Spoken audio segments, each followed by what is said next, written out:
where's the big desire for the U.S. to become socialist? If you look at the Democratic Party, there's almost no socialists in the Democratic Party. It's a socialist communist party now. It's what's one socialist idea from the Democratic Party?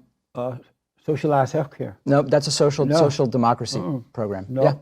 Is Denmark socialist? And if you notice that Barack Obama, the fallen messiah, you know he's the fallen messiah, right?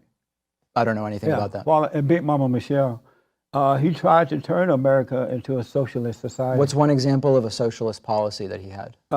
Socialized healthcare. He didn't do that. He did for-profit Obamacare. Taking care of everybody. How so? By getting rid of jobs. Most people. He took care of people by getting rid of jobs. In today's video, David Pakman absolutely destroys Jesse Lee Peterson in a heated debate on the fallen state. Jesse Lee Peterson came in with his usual over-the-top takes on politics and society, but David Pakman wasn't having it. Calm, sharp, and armed with facts, David Pakman dismantled Jesse Lee Peterson's wild claims in real time, exposing the contradictions, the logical gaps, and the flat-out nonsense behind them. So let's dive in and watch how David Pakman shuts down Jesse Lee Peterson in this heated debate. Jobs, and they had to work 2 part-time jobs in order to survive. Jesse, you don't even understand the talking points you're using. The rest stopped working and just went and depended on and relied on the government. Free Obama phones. That's socialism? Is that socialism? So how can you... Is free Obama phones socialism? I want to ask a real question. I'm asking you a real question. Obama phones are not socialism. No, really? I'll answer your question. Let me ask you I really want to know this. The arguments against places like Venezuela and Cuba and other so-called socialist countries are that no one has anything, no one can afford anything, there's no technology, there's no food. But you're saying that cell phones for people are socialism? Yes. That's your argument? Yes. All right. That's an example of it. So I want to move on, but I want to ask, so are you saying that you do not support hashtag movement, the hashtag movement 100%? I'm not really part of any of these Twitter movements. Right. If the movement is about empowering victims to tell people what happened, I support that. But you don't support the movement itself? I don't know what the lines of the movement are. You'd have to define it for me. Do you agree with me that men should come out in the same manner that these evil women are doing and report women, because more women are raping young boys, teenage boys, than men are with women? So let me deal with the first part of the question, because I don't know about those statistics, but if your question is, should men come forward if they've been, absolutely, of course. And they should turn this on these women so these women can see what it's like.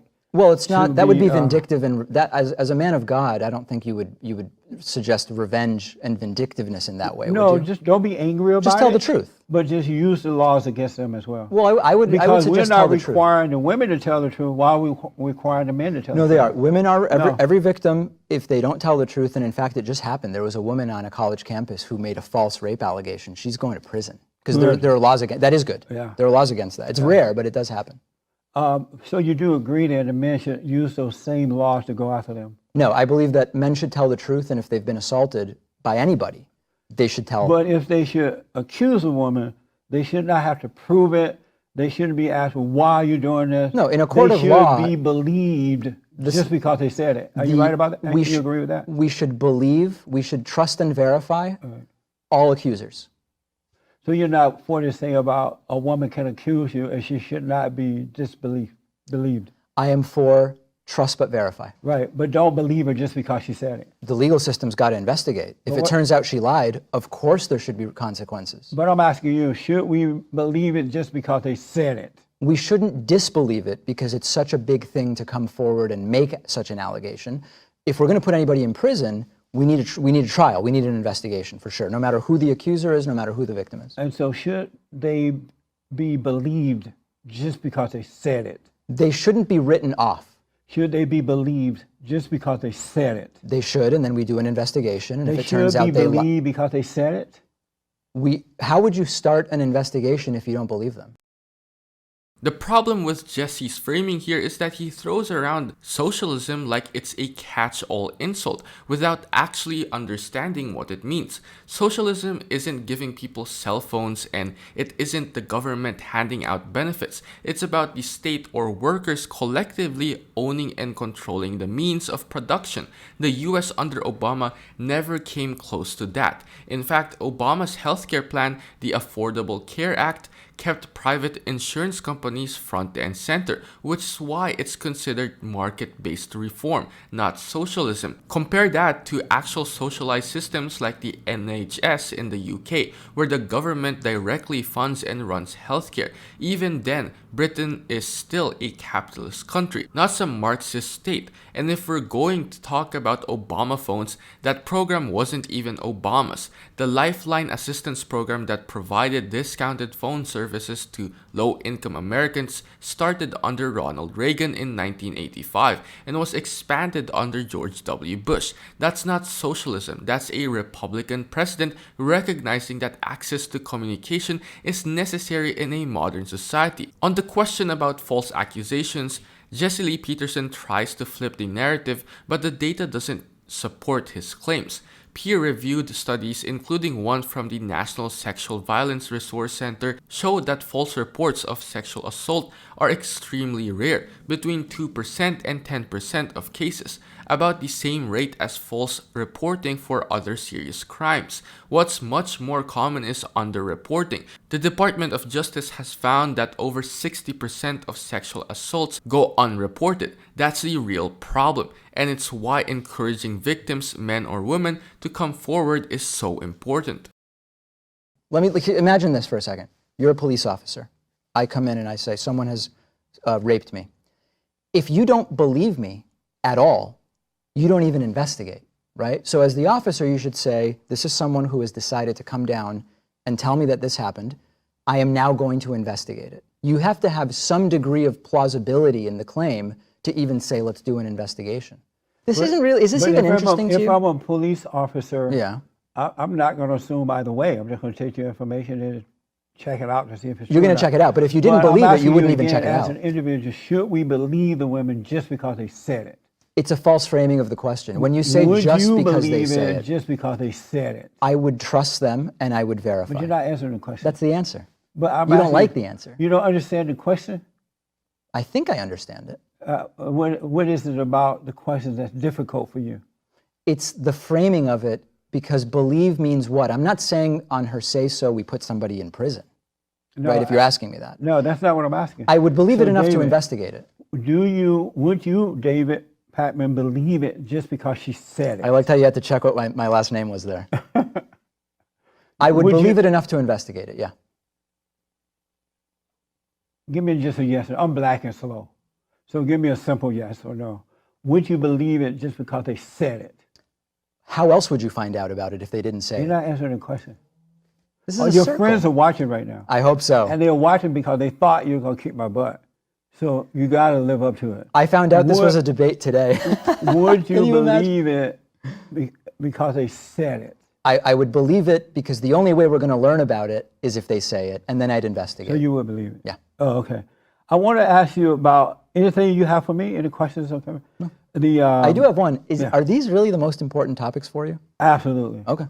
Are there others that are more important for you? Yeah. Like what, for example? Our economic system, wealth inequality, healthcare, geopolitics, nuclear disarmament, climate change. What Jesse Lee Peterson's missing here is how the legal system actually works.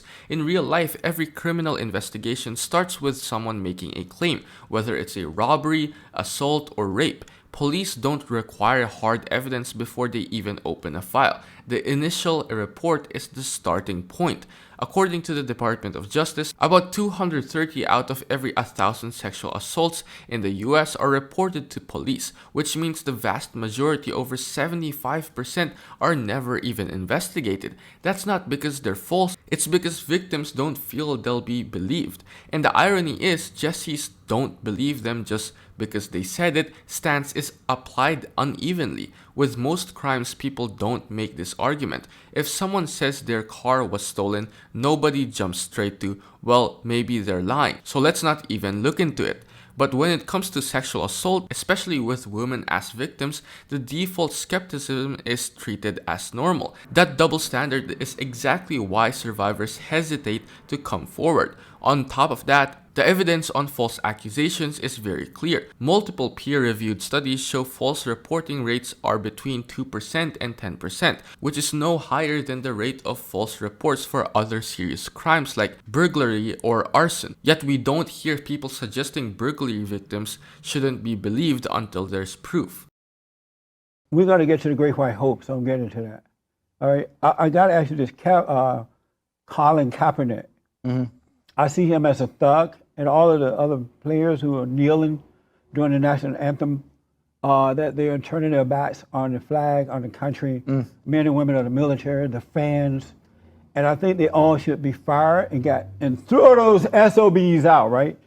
Do you agree with that? I don't. And why not? Well, I don't believe that anybody should be able to tell private businesses that aren't breaking the law how they need to do employee relations, right? So if I were to come in here and say, I don't know what kind of, fiduciary relationship you have to the people in this room, maybe they're employees.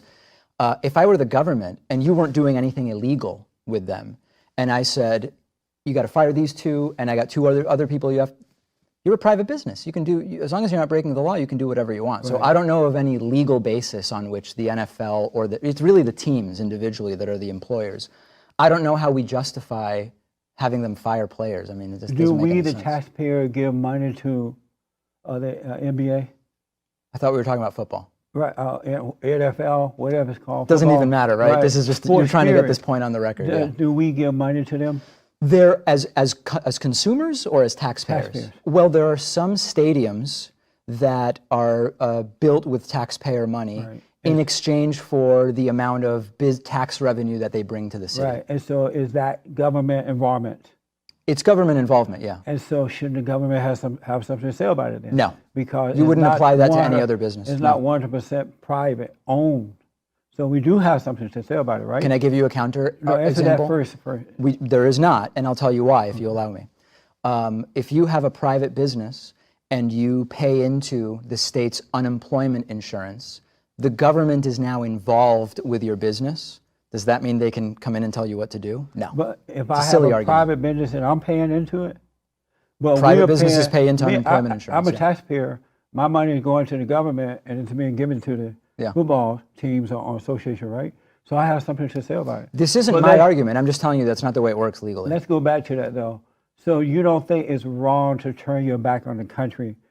Because if it wasn't for football, there would be no Colin Kaepernick, and most of these black players, they'll be hood rats, they'll be thugs, they'll be in jail, and so that's not a good argument. Why do we have to put up with these thugs? You don't have to. You can say I'm not going to go to any more football games. No, there shouldn't be. There's no legal basis to fire them. Stop supporting. That's up to the fans. Would you recommend that? No. You would not, and why not?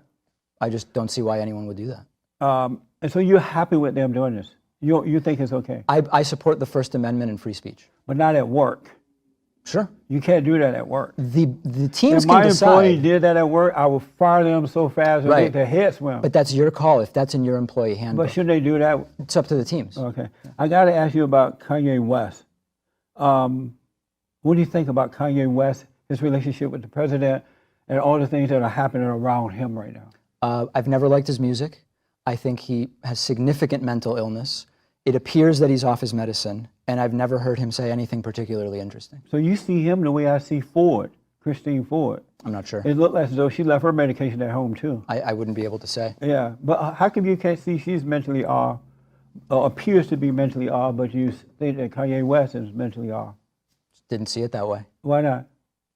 That's my perception. Jesse Lee Peterson's take on Kaepernick and the anthem protests misses the bigger picture about what those protests were actually about. The players weren't turning their backs on the country, they were protesting systemic racism and police brutality, issues that are very real and well documented. A study from the Proceedings of the National Academy of Sciences found that black men in America are about 2.5 times more likely to be killed by police than white men. That's the injustice Kaepernick was putting a spotlight on.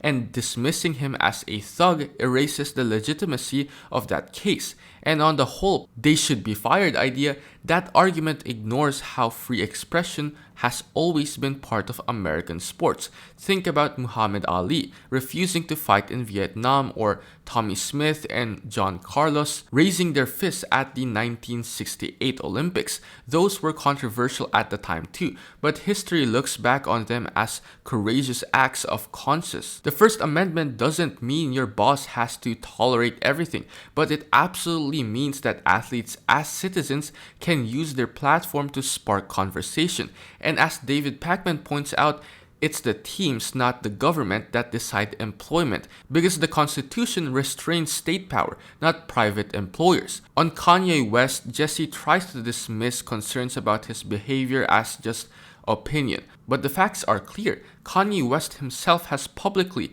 discussed his bipolar disorder, and medical professionals have explained how untreated mental illnesses can cause erratic behavior. Pointing this out isn't an attack, it's acknowledging the reality that mental health matters, especially when someone has a massive public platform. Comparing that to Christian Blasey Ford, as Jesse does, is just a false equivalence with no basis in fact. Pause. Are you getting tired of getting half the story from biased news sources?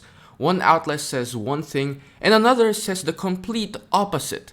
How are you supposed to know what's actually true? That's where ground news comes in. It lets you compare how different media outlets, left, right, and center, are covering the same story, so you can see the full picture instead of just the echo chamber. And here's the best part. Click the link in the description and get 40% off the Vantage tier, which gives you even deeper insights into media bias and political trends. Stay informed, think for yourself, and check out ground news in the description down below.